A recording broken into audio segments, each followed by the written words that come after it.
Soňra hormatly prezidentimiz Russiýa Federatsiýasynyň hökümetiniň başlygynyň ornmasary Dmitri Patrushew kabul etdi.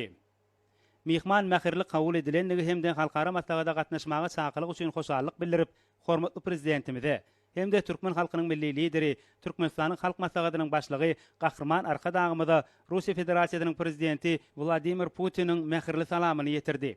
Şeýle-de dostlukly ýurdun wekili Abadada geçirilýän halkara maslagadyň tejribe alşmak, tagallalary birleşdirmek we bilelikdäki strategiýalary işläp taýýarlamak üçin möhüm meýdança hökmündäki ornuny bellidi.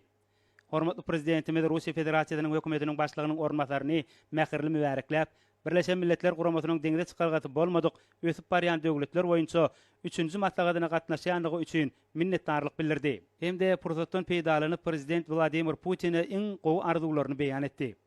Duşuň barşynda bellenilýän ýaly bu halkara forumyň Türkmen topragyna geçirilmegi deňde göni çykalgaty bolmadyk ýurtlaryň durnukly ösüşini gazanmak we olaryň dünýä bazarlaryna üstünlikli çykmagyny üpçün etmek işine Türkmenistanyň berk agrarlydygyny görkezýär.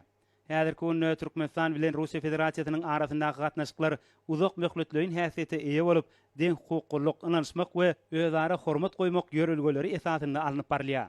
Söýgde ykdysady hyzmatdaşlyk Türkmen-Russiýa döwletara dialogunyň gün tertibiniň möhüm urugy bolup durýar. Şoň bilen baglykda söhbetdeşler ulug energetika, senagat we saglyk goraýş ulgamlaryna hyzmatdaşlykda oňy netijeleriň gazanylandygyny kanagatlanma bilen bellediler. Şoň bilen birlikde medeni insanperwer ulgam iki taraplaryň hyzmatdaşlygynyň möhüm ugurlarynyň biri bolup durýar. Şunu alym bilim, medeniýet we saglyk goraýş ulgamlaryna gatnaşyklara aýratyn orun näçiler.